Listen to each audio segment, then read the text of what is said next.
Professional കവർച്ചാ സംഘങ്ങൾ നാടും നഗരവും കൈയടക്കുകയാണ്. ക്ഷേത്രങ്ങളും ആളൊഴിഞ്ഞ വീടുകളും ലക്ഷ്യമിട്ടാണ് കവർച്ചകൾ.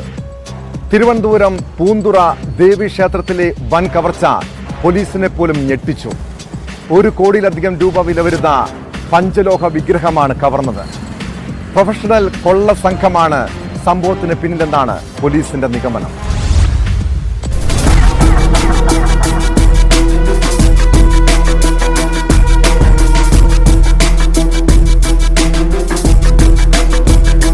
തിങ്കളാഴ്ച രാത്രി ശ്രീകോവിലിന് ചുറ്റും മുളകുപൊടി വിതറിയ ശേഷമായിരുന്നു മോഷണം. 32 കിലോയിലധികം തൂക്കമുള്ള പഞ്ചലോഹ വിഗ്രഹമാണ് കവർന്നത്. ശീവേലി വിഗ്രഹം, പ്രഭ എന്നിവയും അപഹരിച്ചു. രാവിലെ ക്ഷേത്രപൂജാരി എത്തി നട തുറന്നപ്പോഴാണ് മോഷണ വിവരം ശ്രദ്ധയിൽപ്പെട്ടത്.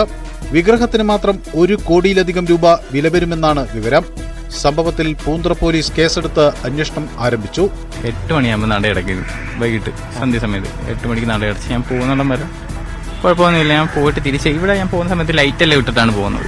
തിരിച്ച് രാവിലെ 6 മണിയാകുമ്പോൾ നട തുറക്കും. രാവിലെ വരുന്ന സമയത്ത് ലൈറ്റെല്ലാം ഓഫായി. ഞാൻ വിചാരിച്ച് മെയിൻ സ്വിച്ച് വല്ലതും പോയതായിരിക്കും എന്ന് പറഞ്ഞ് ചെന്നപ്പുറത്തേക്ക് നോക്കാൻ നേരത്തെ സ്വിച്ച് എല്ലാം ഓഫ് ആക്കിയിരിക്കാം.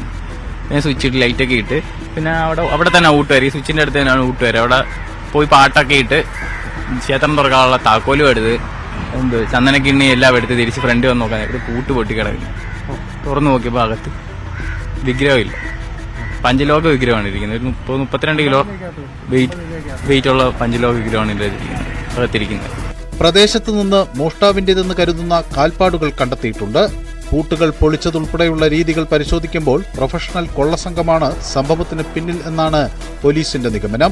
ഡോഗ് സ്ക്വാഡിന്റെ പരിശോധന തടസ്സപ്പെടുത്താൻ മഞ്ഞൾപ്പൊടിയും മുളകുപൊടിയും വിതറിയിരുന്നു.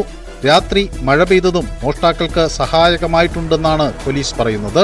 CCTV ദൃശ്യങ്ങൾ ഉൾപ്പെടെ കേന്ദ്രീകരിച്ചാണ് അന്വേഷണം പുരോഗമിക്കുന്നത്.